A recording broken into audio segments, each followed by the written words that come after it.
What happens when a royal guest meets radio royalty and refuses to play by the rules? In just 24 seconds, a single comment about privilege would trigger the most shocking meltdown in talk show history, turning a routine interview into a career-defining disaster that no one saw coming. The studio lights were blazing hot that Tuesday morning as Howard Stern adjusted his headphones and glanced at his notes one final time. Across from him sat Meghan Markle, perfectly poised in a cream-colored blazer, her hands folded delicately in her lap.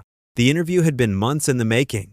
Her team had negotiated every detail down to the water temperature and the exact angle of the lighting. "So, Meghan," Howard began, his voice carrying that familiar gravelly tone that had made him a household name, "you've talked a lot about finding your voice since stepping back from royal duties. What does that actually mean to someone like me who grew up in Roosevelt, Long Island, working for every dollar?" Meghan's smile flickered for just a moment before returning to its practiced brightness. "Well, Howard, I think everyone has their own journey of self-discovery. Mine just happened to be more public than most." "Right, but let's get real here." Howard leaned forward slightly, his elbows resting on the desk. "You married into one of the wealthiest families in the world. You lived in palaces. Most people listening to this show are worried about paying their rent next month. How do you connect with that?" The temperature in the room seemed to shift. Meghan's posture straightened, and something harder crept into her voice. "I think that's a very narrow way of looking at things, Howard. Wealth doesn't protect you from emotional pain or mental health struggles." "Nobody said it did," Howard replied calmly, his hands spreading slightly. "But it sure makes those struggles easier to deal with when you've got a team of therapists on speed dial and houses in multiple countries." Robin Quivers, Howard's longtime co-host, could sense the tension building from her booth. She'd seen Howard navigate tricky interviews for decades, but something about Meghan's energy felt different. There was a defensiveness there, a wall going up in real time. Meghan forced a laugh, but it sounded hollow through the studio speakers. "I think you're making assumptions about my life that aren't accurate." "What assumptions?" Howard asked, genuinely curious. "You've talked openly about your struggles, which I respect, but you've also lived a life of incredible privilege." "Both things can be true." "Privilege." Meghan repeated the word slowly, like she was tasting something bitter. "That's interesting, coming from someone who's made millions talking into a microphone." Howard chuckled, completely unfazed. "Touché. But I never pretended I wasn't lucky. I never acted like my success was just about my struggles. I had advantages, I used them, and I'm grateful for them." "And what makes you think I'm not grateful?" Meghan's voice had developed an edge that made Robin shift uncomfortably in her seat. "Nothing," Howard said simply. "But when someone asks you about connecting with regular people, and your first instinct is to deflect rather than acknowledge your advantages, it makes people wonder." The silence that followed lasted exactly 5 seconds, but it felt like an eternity. Meghan's jaw tightened almost imperceptibly, and when she spoke again, her voice had lost all warmth. "I don't think you understand what it's like to have your entire life dissected by people who don't know you. To have every word twisted and every action questioned." "Actually, I do," Howard said quietly. "I've been doing this for 40 years. I've been called every name in the book, been sued, been protested, been banned from radio stations. The difference is, I never expected sympathy for it. So now I'm asking for sympathy?" Meghan's voice rose slightly, causing the sound engineer to adjust his levels. "No," Howard said, his tone remaining steady. "But you're deflecting again. Look, I'm not trying to attack you here. I'm trying to understand how someone in your position relates to people who are struggling to make ends meet." Meghan uncrossed and recrossed her legs, a gesture that seemed calculated but betrayed her growing agitation. "I think the real question is why you feel entitled to judge how I handle my platform." "Entitled," Howard repeated, raising an eyebrow. "That's an interesting word choice." "Is it?" Meghan shot back. "You sit here in your studio, making millions, passing judgment on people's lives and experiences, and you don't see the irony in questioning someone else's privilege?" Robin could see where this was heading, and she tried to step in with a gentle redirect. "Maybe we could talk about your current projects, Meghan. I know you've been working on some exciting new ventures." But Meghan wasn't having it. Her focus remained laser-focused on Howard, her earlier composure completely abandoned. "No, I think this is exactly the conversation we need to have. About media personalities who think they can dissect people's lives for entertainment." Howard leaned back in his chair, his expression calm but alert. He'd handled hostile guests before, but something about this felt different. There was a personal venom here that surprised him. "I'm not dissecting anything," he said carefully. "I'm asking questions. That's what interviewers do." "Questions," Meghan laughed, but there was no humor in it. Is that what you call this? Because it feels more like an interrogation designed to make me look bad. The only person who can make you look bad is you, Howard replied, his voice still level but with a subtle firmness that his regular listeners would recognize. I ask the same kinds of questions of everyone who sits in that chair. Do you? Meghan challenged. Do you ask male guests to justify their privilege? Do you question how they connect with regular people? Actually, yes, Howard said simply. I asked the same questions of Prince Harry when he was on the show last year. The mention of her husband seemed to strike a nerve. Meghan's eyes flashed, and for a moment, the careful media training that had carried her through countless interviews seemed to evaporate completely. Don't bring Harry into this, she said sharply. I'm just saying, these aren't personal attacks. These are the kinds of conversations I have with public figures who talk about social issues and connecting with regular people. Right, Meghan said, her voice dripping with sarcasm. And I'm sure you gave him the same treatment you're giving me. Howard paused, studying her face. In 40 years of interviewing, he'd developed an instinct for when someone was about to cross a line they couldn't come back from. He could see it in Meghan's eyes now. That particular kind of anger that made people say things they'd regret. Meghan, he said quietly, maybe we should take a breath here. But it was already too late. The fuse had been lit, and there was no stopping what came next. Don't patronize me, Meghan snapped, her voice cutting through the studio like a blade. The careful composure she'd maintained for the first 20 minutes of the interview had completely shattered. I don't need you to tell me to take a breath. Howard held up his hand slightly, a gesture meant to calm, but Meghan interpreted it as condescending. Her eyes narrowed, and Robin could practically feel the temperature in the room drop another 10 degrees. I'm not patronizing anyone, Howard said, his voice still remarkably steady. I'm trying to keep this conversation productive. Productive for who? Meghan shot back. For your ratings? For your little sound bites that you can play over and over again? For everyone listening? Howard replied simply, including you. That seemed to be the final straw. Meghan leaned forward in her chair, her voice rising to a level that made the sound engineer wince. You know what, Howard? I came on this show as a courtesy. I didn't have to be here. Nobody said you did, Howard responded, his tone beginning to show the slightest edge of impatience. But you are here. So maybe we could try to have an honest conversation instead of turning this into some kind of victim narrative. Victim narrative? Meghan's voice cracked with indignation.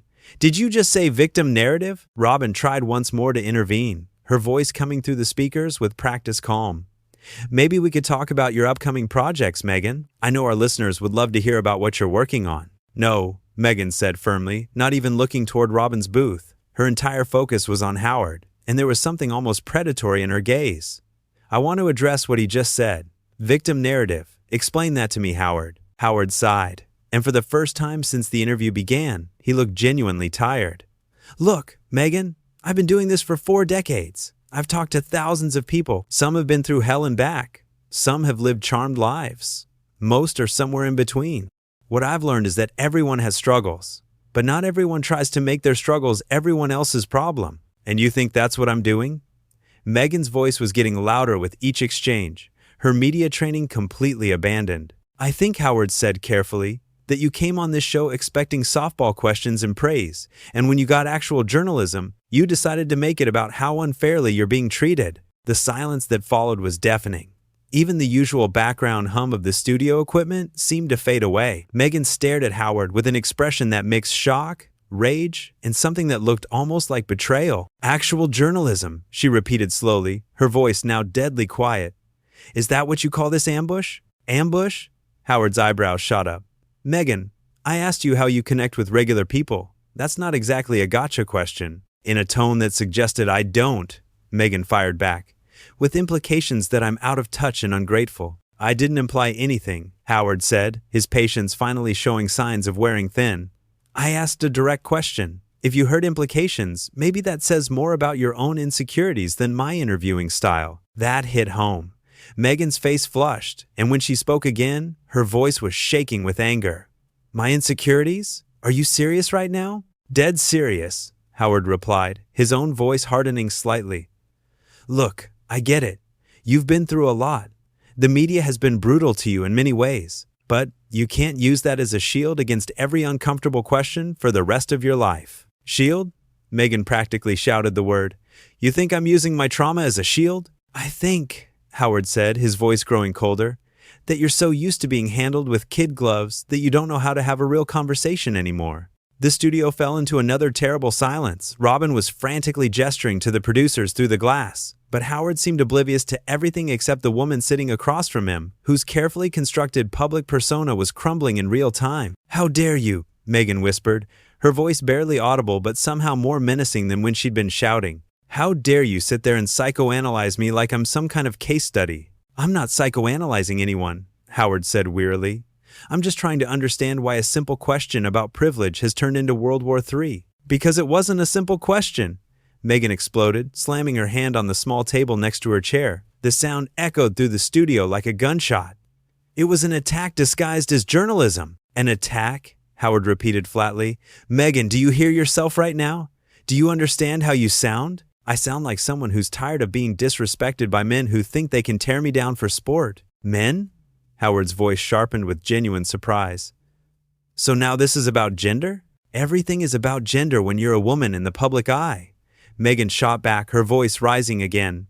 "Especially when you're a woman who dares to speak up for herself. Speaking up for yourself and having a meltdown on live radio are two very different things," Howard replied, his tone now carrying a warning edge that longtime listeners would recognize. "Meltdown?" Meghan's voice hit a pitch that made Robin physically recoil in her booth.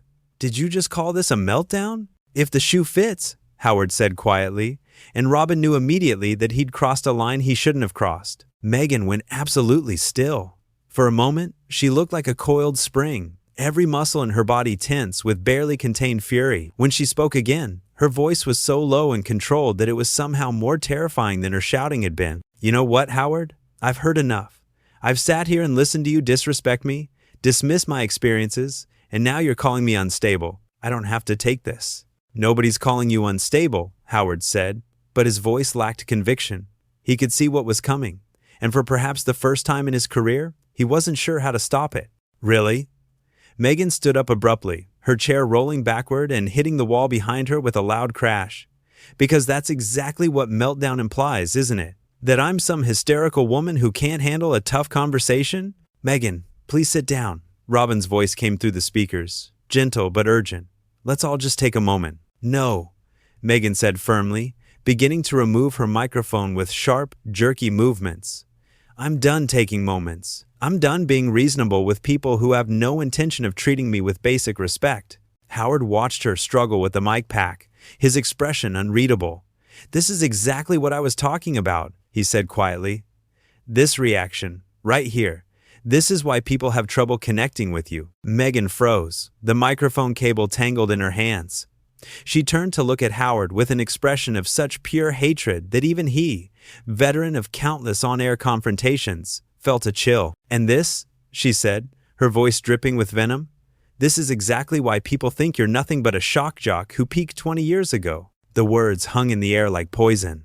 Robin gasped audibly through the speakers. Even the usually unflappable sound engineer looked up from his board with wide eyes. Howard sat perfectly still, his face a mask of controlled calm, but something dangerous flickered behind his eyes. "Excuse me?" he said very quietly. "You heard me," Meghan continued, her voice growing stronger as she sensed she'd finally landed a blow.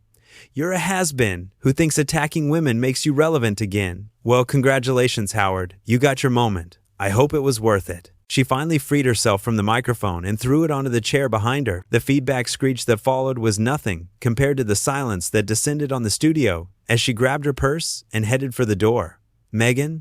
Howard's voice cut through the studio like a steel blade, stopping her just as she reached for the door handle. She turned back, expecting to see defeat in his eyes, but instead found something far more dangerous: absolute calm. "Before you go," Howard continued, his voice so controlled it was almost whisper quiet, "let me tell you something about being a has-been." Meghan stood frozen in the doorway, her hands still on the handle, suddenly unsure if leaving was the power move she'd thought it would be. "A has-been," Howard said, settling back in his chair with deliberate ease, "is someone whose best days are behind them, someone who peaked and can't accept that the world moved on."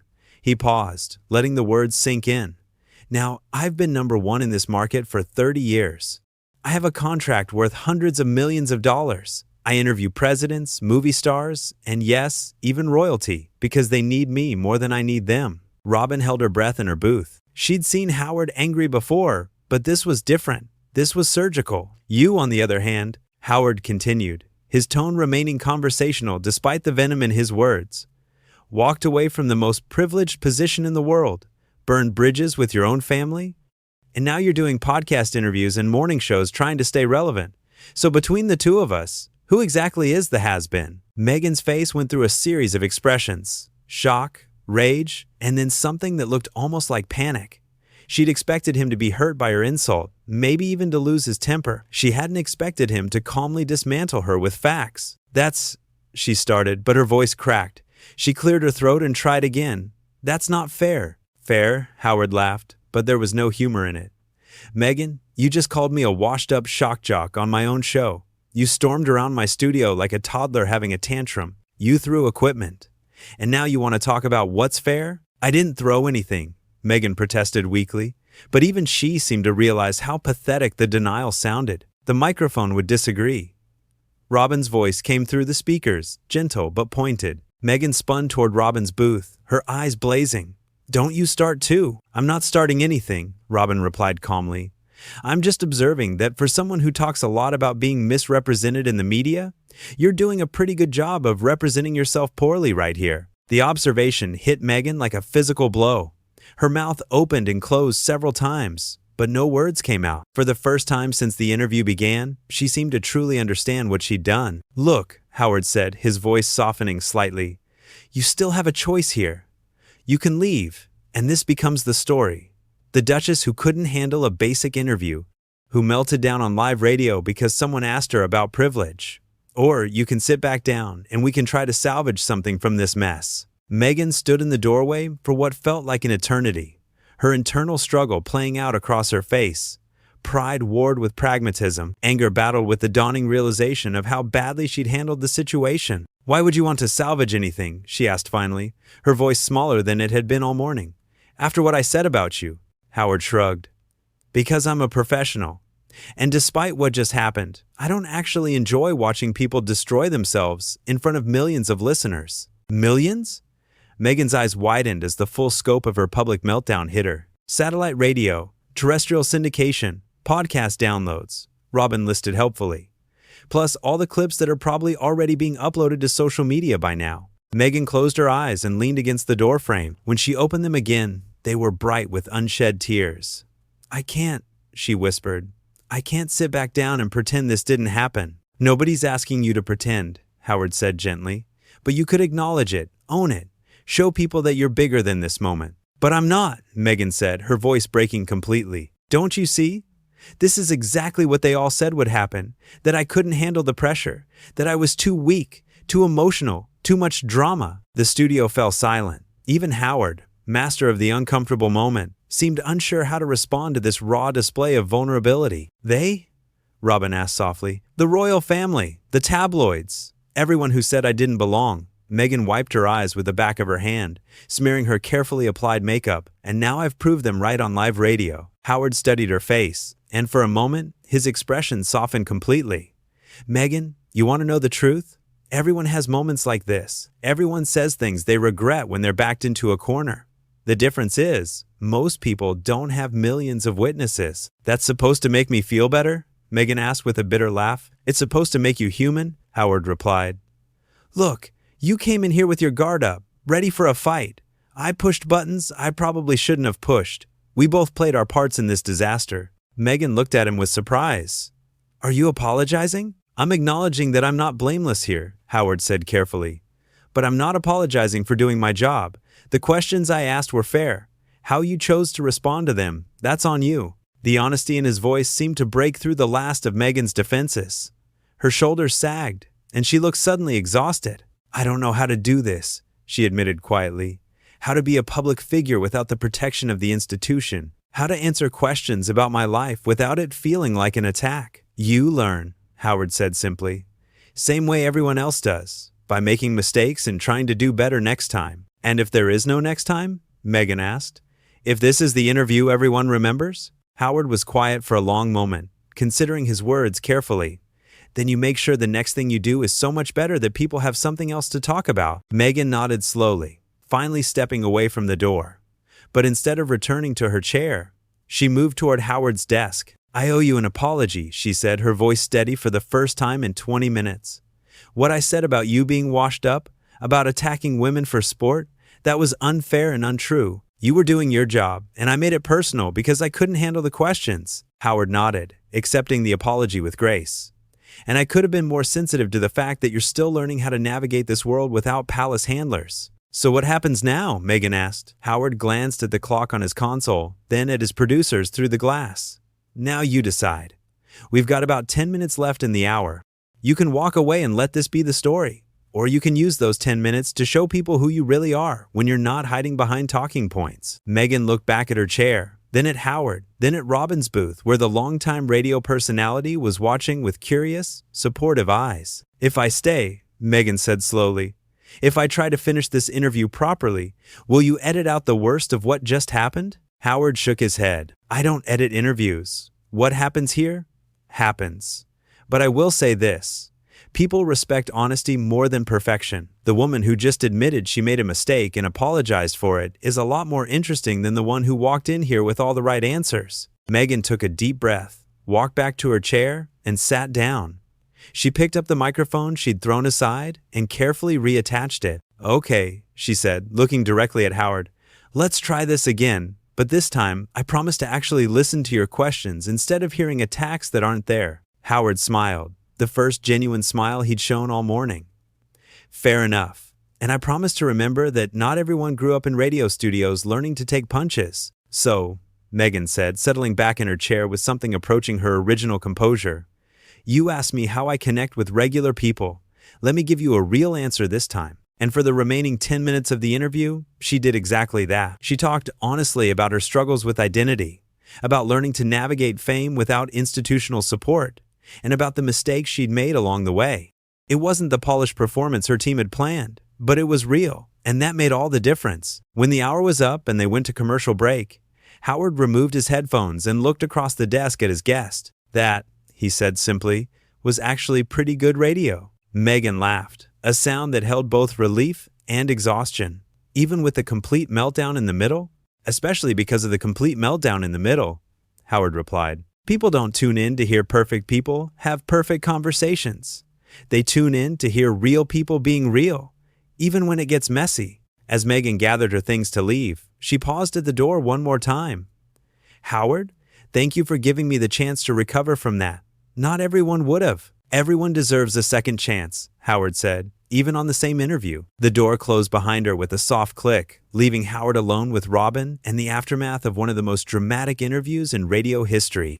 It had started as a routine celebrity chat and evolved into something much more complex, a real-time study of how public figures handle pressure, how pride can lead to destruction, and how sometimes the most powerful thing you can do is simply admit when you're wrong.